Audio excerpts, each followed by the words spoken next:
Hashtag You're It. I'm Amanda Malcolm, and you're listening to You're It Girl, a podcast focused on you and what propels you. Because that past, it does not define you. Your time is now, and you're it, girl.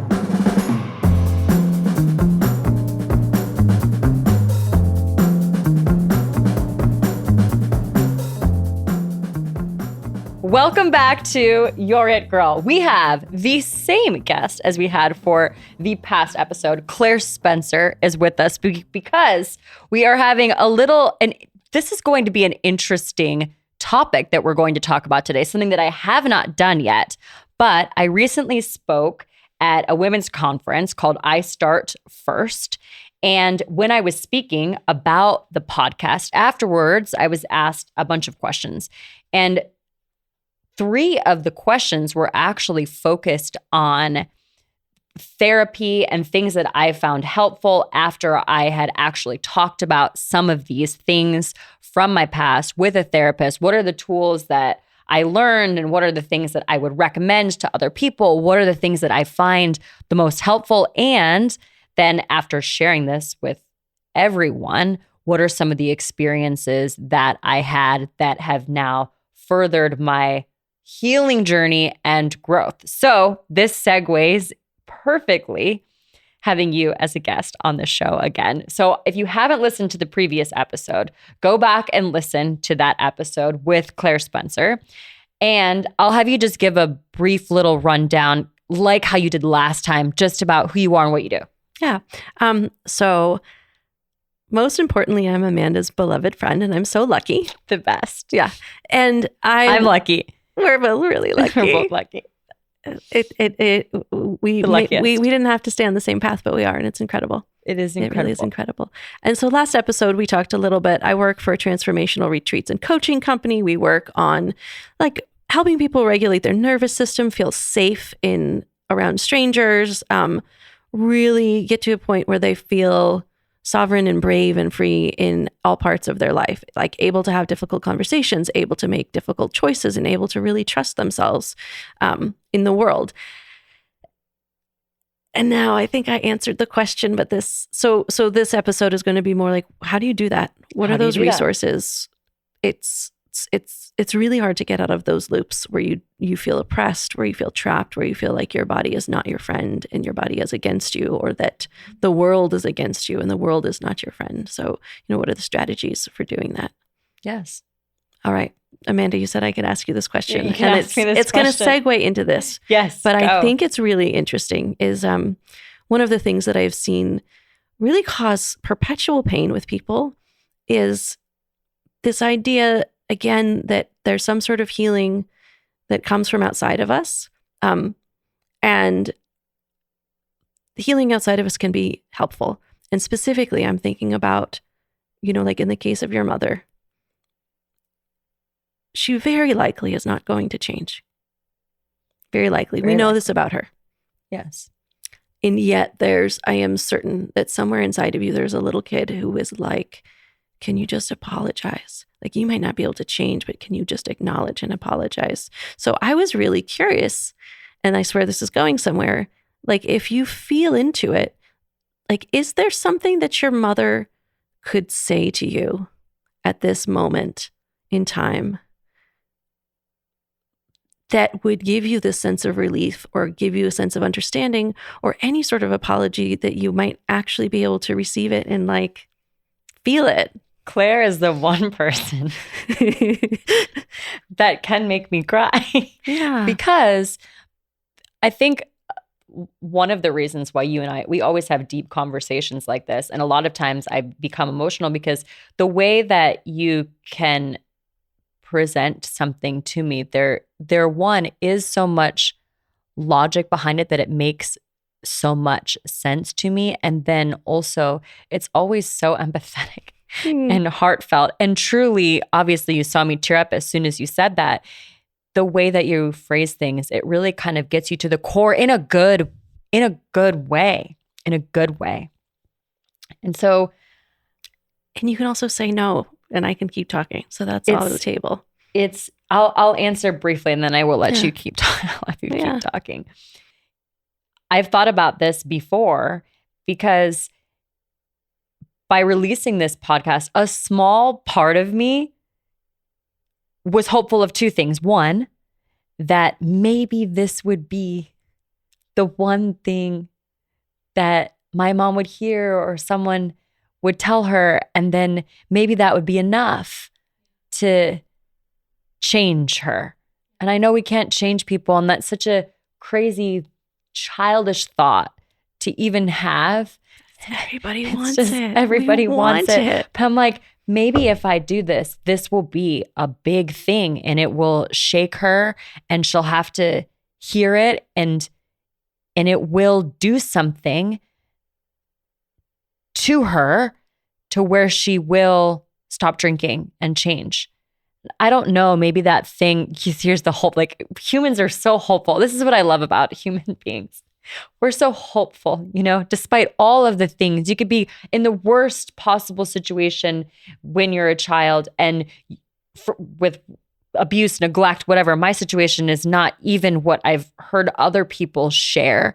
And then you still so desperately just are hoping that your mom and dad will just be that mom and dad and get better and be there for you as a mom or dad should. It's just this innate, like, biological thing that we desire. And I still do hope that, even though I'm pretty sure that that's definitely not going to happen. And as far as an apology goes, it's so crazy as an adult, because you talked about in the previous podcast when you were going through things from the past and triggers and trauma, and that you were so angry. I remember at times being angry as well at my mom. And once I was in therapy, I was able to just completely let that go.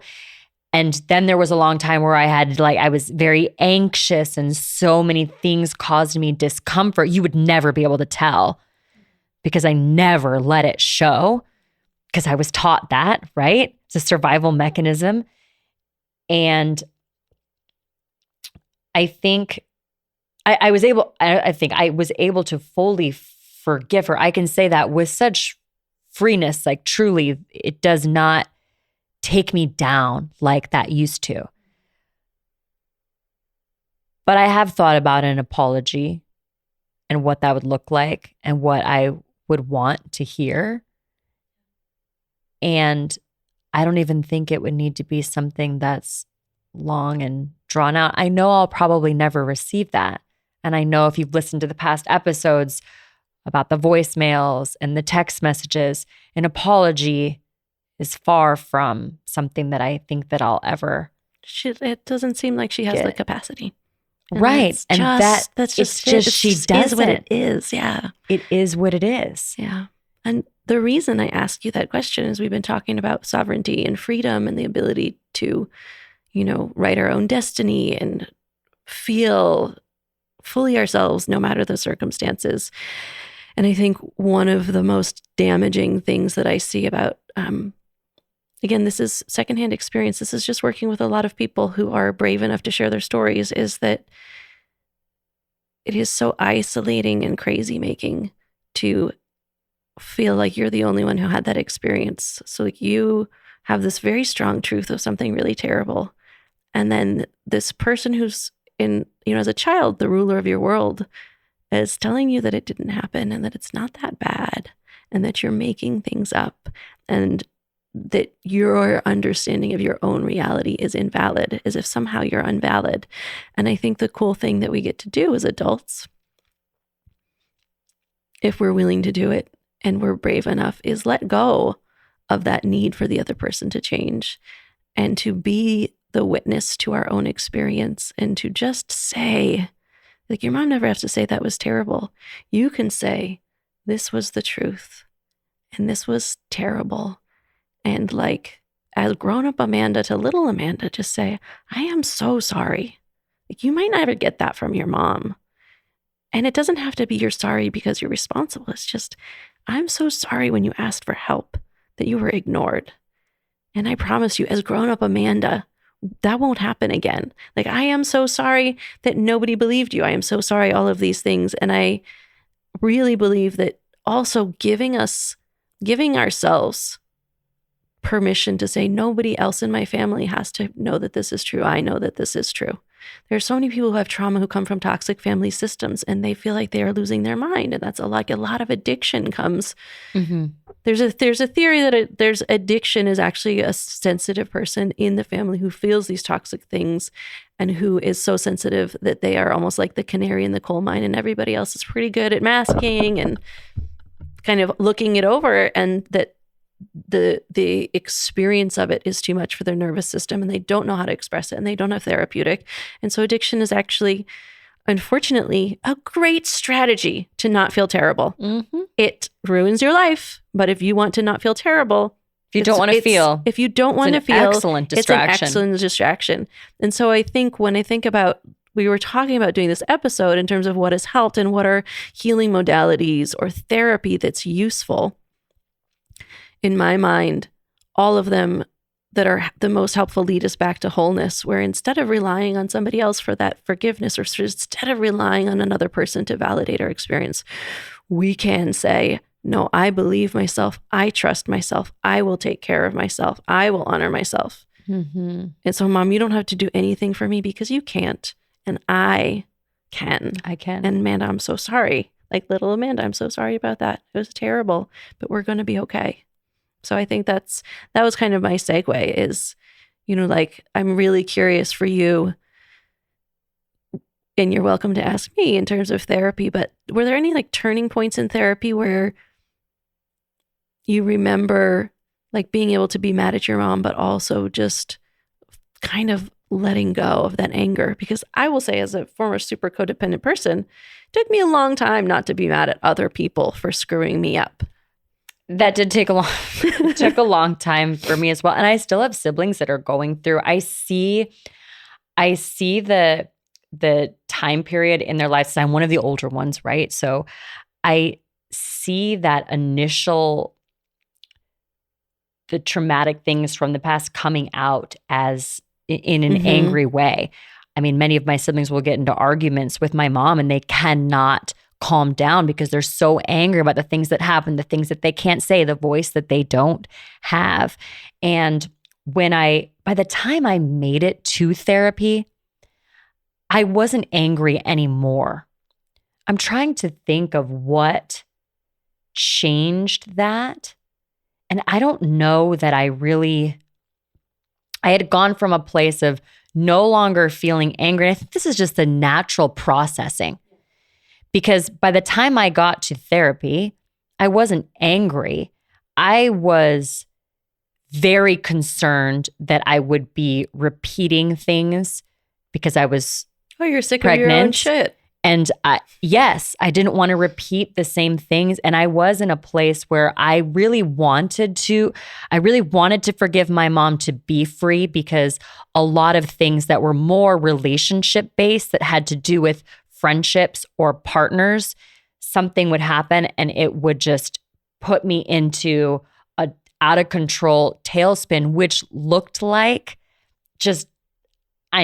like visceral, like discomfort. You've seen me in that state, like just inability to be able to like eat, inability to be able to sleep because of some sort of severe trauma response to something so silly that it had nothing to do with anything that was going on in my life. And I was sick of it.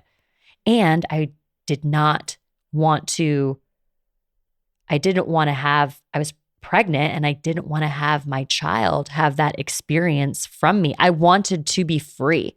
I was so tired of going to my mom's house and feeling uncomfortable. I was so tired of being in situations and feeling uncomfortable. Like really, it was no longer anger. It was like, I just can't do this space anymore. Like I'm so dysregulated. And so I went to a therapist. Thank goodness I was in a relationship at that time with my husband, and he believed strongly in therapy. And so we were in marriage counseling. And when I was in marriage counseling, things were coming up and I was uncomfortable with all these things. And my therapist said, you should see your own therapist. And I said, this is a great idea. And so I at first saw a therapist that wasn't so great. Or my first experience was a good one. Then she left and I saw one that wasn't so great. And I went back to the previous one. Not all therapists are the same because we're all different, just as we are in our who we attract in our friendships and our relationships. Therapists are not all the same. And someone that was coddling me and being too sweet didn't work. I needed someone that was cutthroat and direct.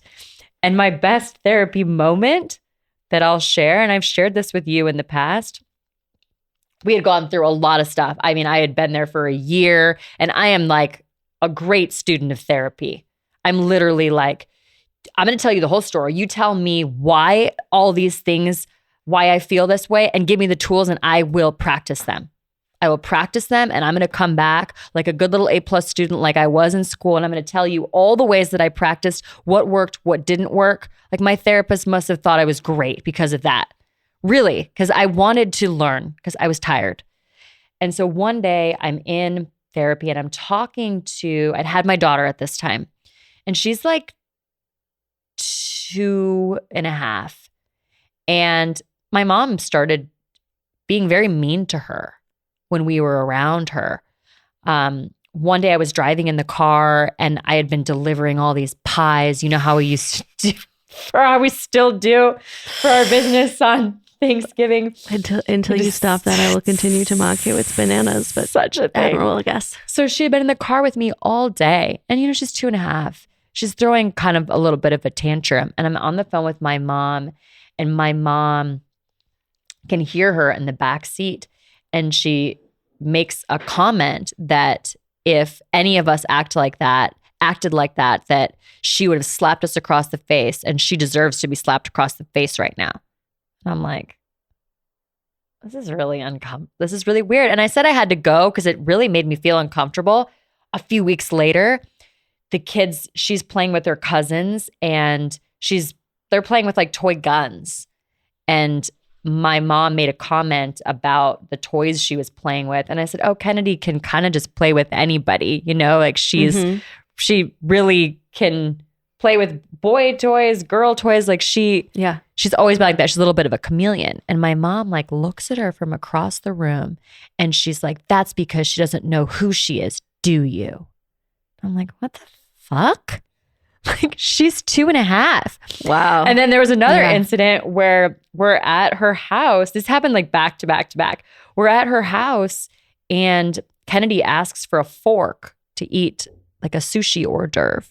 And my mom like jerks open the drawer and looks at her and pulls out a fork. And she says, sushi doesn't need forks, but here you go. And hands her this fork. So I'm telling my therapist these stories. And I'm like, I don't know. My mom is just treating my daughter this way. It's very uncomfortable. I'm so surprised by it. I just don't really know what to do. And she literally closes her book, puts it down on the table, sits back in her chair, and she looks at me. We're very close at this time, obviously. And she's like, I don't really understand what you don't understand about that. And I'm actually pissed. Like, 'cause she kind of says it mean. I'm like, excuse me? And she goes, I don't understand what you don't understand. All you've told me for the 3 years that we've been in therapy together is all these stories about your mom and how she's treated you. And now you're telling me that you don't understand why she's treating your daughter like that. I'll cry now. I literally started crying, and I'm like, okay, heard. She goes, so now you have a choice to do all the things that we've practiced, because now you are an adult and you are in charge. You had no choice when you were a child and you were in those situations and you could not remove yourself, but you have a choice for your child. And so you, adult Amanda, can say to your mom, don't talk to my daughter that way. If you do, we're going to leave. She's like, and your daughter can then see that people can't treat you or her like that, and that you will stand up for her, and that it's not okay to treat people like that. Otherwise, she's like, you certainly can continue to do that, but your daughter is going to learn that, oh, I see that my mom's uncomfortable. That was really mean. This makes me uncomfortable. Oh, I guess we don't say anything in situations like this. She said, so you have a choice now. Which one do you choose? Good therapist. It was a great therapist. And I walked out. That changed everything for me. It changed everything. How I viewed my mom, how I viewed every single situation and scenario. From that point forward, I wasn't angry. I didn't have any more anxiety about it. It really was like that thing that she said, it was like it all came crashing down. I'm like, you're right. I am in control of it, actually. And if I feel uncomfortable, I can say, I'm not stuck anymore. And especially for my daughter, I can stand up for myself and say something. That would be the thing for me that changed it. I know it's extraordinary. I think about that all the time. Yeah. I mean, and it's so funny. There can be all of these different ways, and then it just takes that we hear this message and then it lands properly. And I have a non sequitur question now that I'm crying. Sorry. No, it's my favorite. Beautiful. I love crying. It feels so good. I love how you always say to Maya, your daughter, about what you tell her about crying. Which one of the many things? It's good to feel your feelings. You're good. It's good to feel your feelings, but like I think you've just get your cries out. Yeah, girl. Get your cries out. Like it's okay to cry. Yeah. Sometimes you just need a good cry. Oh, it feels so good. Don't be upset about crying. Yeah. It's actually okay. You already feel bad. You don't need to feel bad about it. Don't feel bad about feeling bad. Yeah. Yeah. So one of the things that I see, and it's true for therapy, it's true for like these different healing modalities, is and then I think we have this great opportunity when we're talking to people is, in choosing a therapist, what I often see is people will get assigned a therapist and it's just another experience where they feel like they have no choices. And then if that one therapist isn't great, it's like we're already so tired and so sad. That's a good point. And we have almost no resources and we're asking desperately for help. And then I need a soft therapist and I get a hard one and it's terrible. Or I get a wimpy therapist and I just need someone to tell me the truth.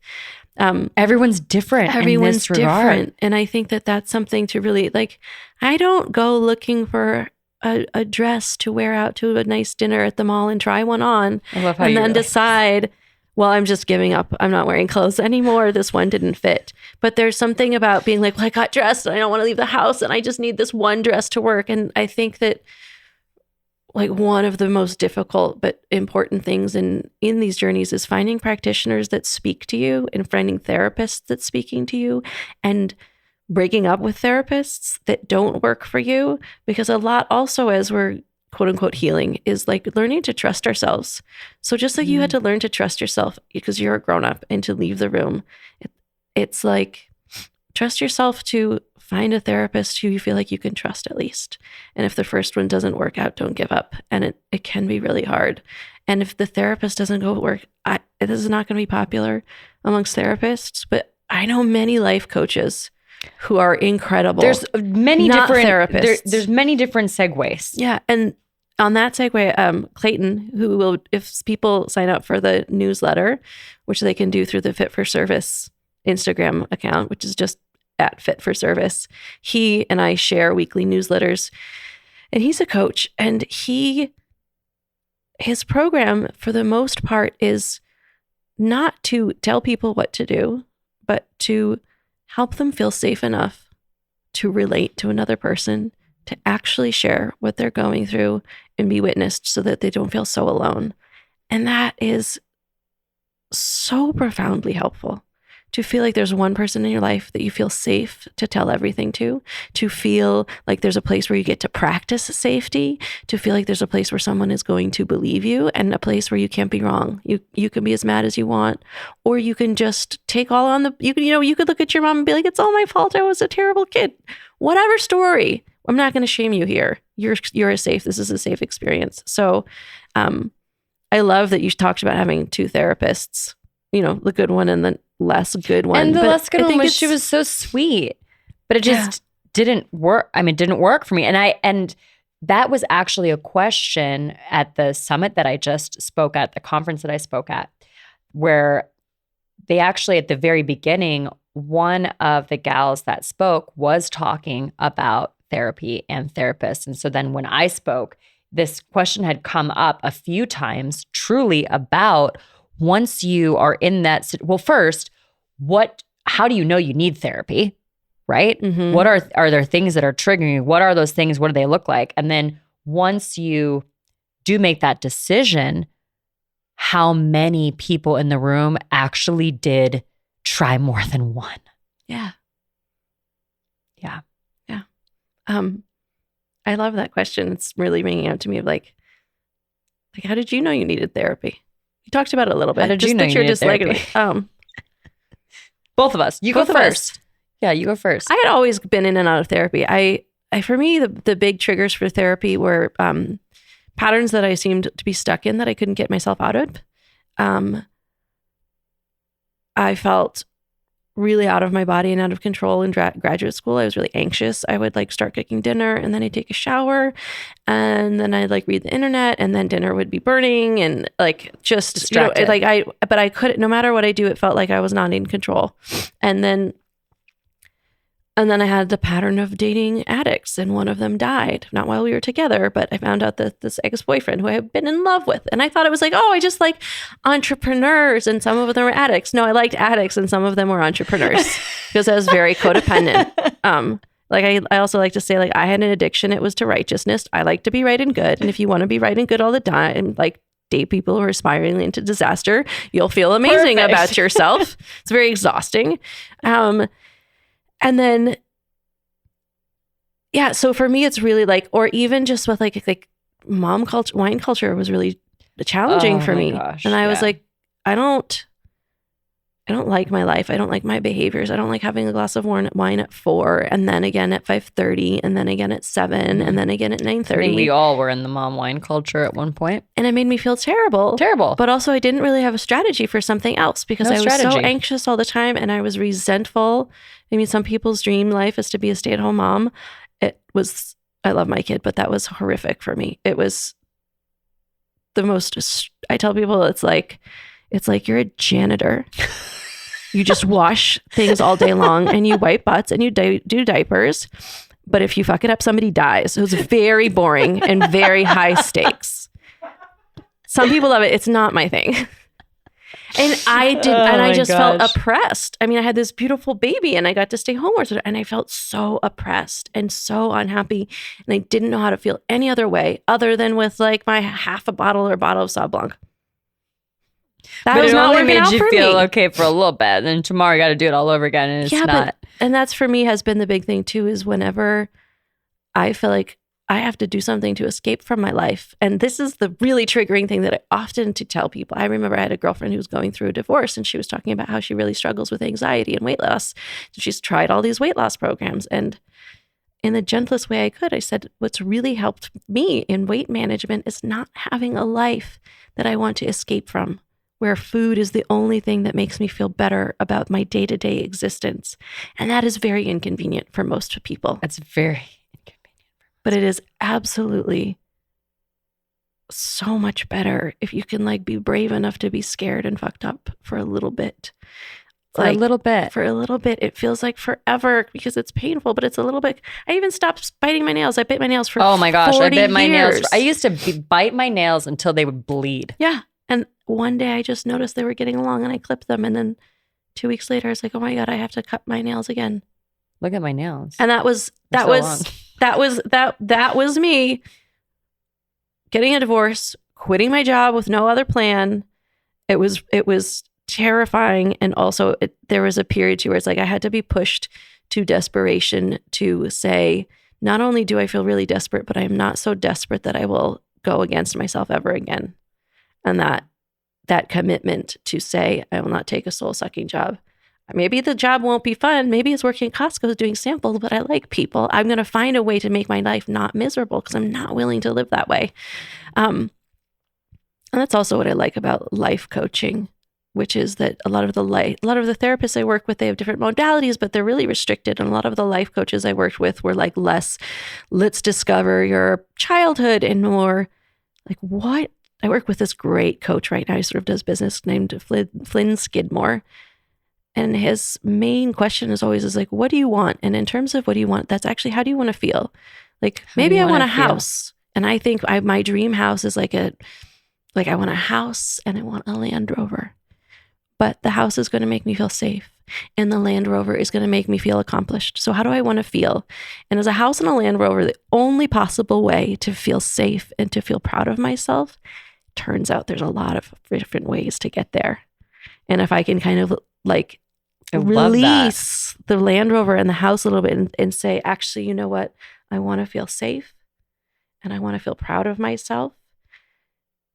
The creative possibilities for getting there are endless. But if you limit yourself to the Land Rover in your house and you don't get one of them, and instead, oh my God, you've got like a Jeep, a really nice Jeep, you're a failure because you didn't get your Land Rover. It's like very high stakes. It's very high stakes. This is what I love, though, the difference between like therapy and life coach. And I agree with both of them. I think they're both important because I also have a life coach who's a therapist. She's the best. Yes. I mean, well, actually, that's even better. Yeah. Both. You're tackling both. Yeah. It's almost like the therapy piece is like before the life coach piece. Because you do get to a certain point in therapy that you're like, okay, I've tackled the things. I don't want to talk about my dad anymore. I don't talk about my mom. I actually finally, when I did say to my therapist, I don't need to see anymore. I was like, you want to know how I know that? Because all the things that I'm talking about with you, I'm talking about with my girlfriends. Community. And so now I'm coming into your office and I'm telling you all the things and paying you $275 for this 1 hour. And I'm just reiterating everything that I just told Claire yesterday on my couch. And actually, she gave me a lot of really good advice. I know your advice will be good too. You helped me navigate through this terrible trauma and I feel so good and I appreciate you. But I will return when I need you. And I know when that will be. You taught me. You taught me. You're a great therapist. You taught me, and I know when I will need you next. You gave me these tools of awareness, how to communicate with people, what things will be triggering to me, how I will know, how I will get through those things. When that does happen, who can I go to? Who are the people in my inner circle that understand me, that I trust, that give me a safe space, that I can call at any time? Thank you, therapist. You gave me all of these things. That's what I would recommend to people. Those are the things that were most important to me that I remember that still help me today, that I received from therapy. I love that.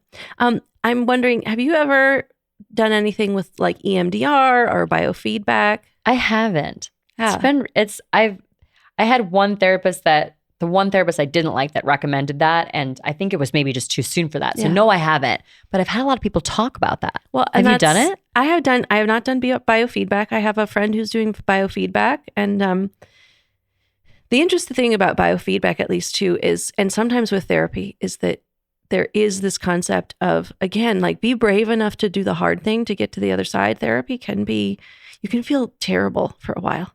When you actually, like even for me, when I came face to face with this idea that I had made every choice that led me to the place where I was so unhappy. And I was not feeling super proud of myself or good of myself, like good. But again, that was what was required to get over the hill into the creative. EMDR is it basically, the reason I think it's really interesting, and along with biofeedback, which I'm not that informed on, is that it talks about what I was talking about before, is it uses a somatic aspect. It uses the body to also access the mind. So EMDR is this blinking light where you look backwards and forwards. It's supposed to mimic the way we feel in nature, where we see like twinkly, tree leaves on either side. It sends us more into this meditative state. And the idea is, I feel like there's going to be from some professional therapists listening to this and rolling their eyes, but that's okay. It's going to be good enough. It's what it is. You explain it in layman's terms. This is in layman's terms, but because it brings us into this slightly more meditative state, it allows us to access memories and thought patterns in a more observational way than in the place where we get triggered. So like a similar thing, but very different, would be the use of MDMA in PTSD studies. MDMA, because our body is being flooded with these happy chemicals, means that we can look at traumatic experiences without experience the trauma in the moment. So it almost, instead of being like, oh, I'm back, I'm time traveling, I want to throw up, this is horrible, we can say, oh yeah, I remember that, it was really horrible, but we actually are be able to stay in this calm space and use, there's a wonderful therapist. The therapist life coach is Alicia Kay. I can put her in show notes or something. Yeah. She's the one who talked about, she's the one who told me about letting the chemicals of trigger, actually just giving them time to leave the body. But I lost my train of thought, dang it. But so that's, again, it's this thing, this is what it is when we're in an activated state, we actually lose access to the thinking and logical. It's like crocodile brain. Yeah, you're in your crocodile brain. So we cannot sort of organize these thoughts and these memories and make meaning out of them if we're in our crocodile brain. So MDMA allows us to visit those memories and have access to our full capacity and to have access to our heart space. EMDR, I believe, is similar. The biofeedback, I really have no idea, but I know that it's about regulating your body while remembering sort of more triggering experiences. And so again, that's integrating the body's response while we also revisit, like we understand that the body's response is going to overpower us. So how do we work with that? How do we take into account the fact that that if we want to repair something or to make a new story, then we have to find a way to get there without, if we think about the crocodile response, like it's got a moat of crocodiles around it. We can't get to it. It's too scary. The crocodiles are terrifying, but that's what we need to do. We need to get to the castle and rearrange the files. We need to get to the castle to rearrange the files. This is the best way I've heard it explained. I'm always afraid of anything that's like not super.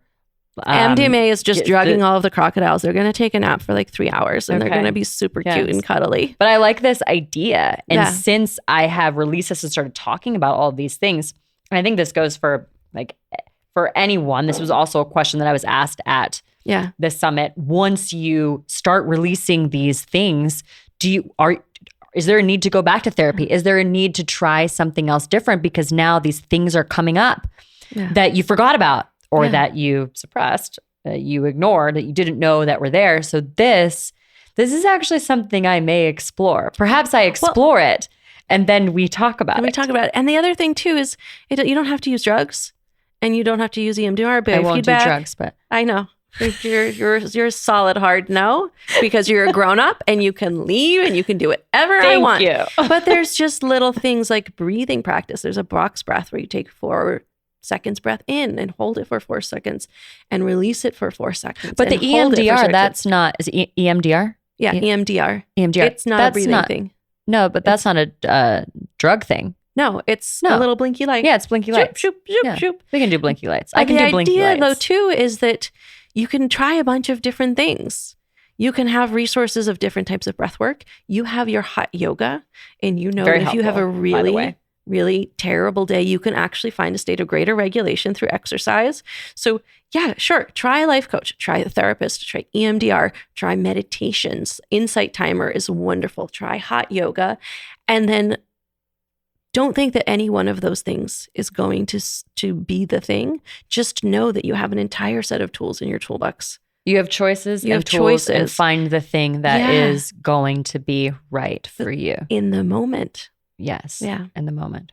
Oh, this is very helpful to me. And I think this was very important to touch on all of the things that are available. And you're the perfect person to talk about it because of all of your experiences with it. So how do people, again, I know we talked about this in the last episode, but if you didn't listen to it and you're only on this one, how do people find you and how can they find out more about these resources? Well, Amanda, I did put together a resource list for you. I love this. She did. So eventually, hopefully it'll be up there on like one of your link trees.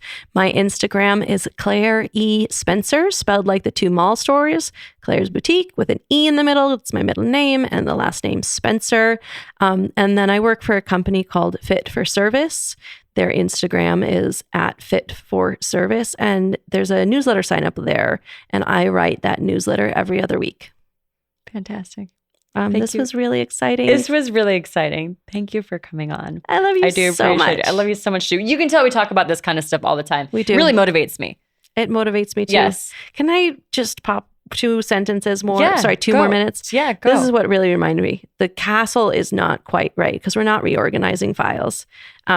We do a lot of work with like Carl Jung and storytelling. And the idea is that we have the capacity to write a story and to make meaning. And we have the capacity to change that story and make meaning. And so it's less reorganizing the files and more saying, I am the author of my life and I'm going to tell the story that empowers me. You could tell the story of poor little Amanda and her mom and her childhood and lay on the couch for the rest of your life. Or you can say, I am so strong and I am so smart and I am so capable. If I can get through that childhood, I can do anything I want. Same ingredients, different story. And so it's like, you've done such a beautiful job. And that I think is like really what freedom is we get to write the story of our own life. Thank you. That was the best way to end it. I'm so proud of you. Yes. Thank you. And I'm so proud of you too. Yeah, I love you. Yes. And we're proud of you. We're proud of you. We're so proud of you if you're listening. So proud of you if you're listening. And we're going to get that resource list up soon. I will get the resource list up. You were so kind to make it. Thank you everybody for listening to You're It Girl.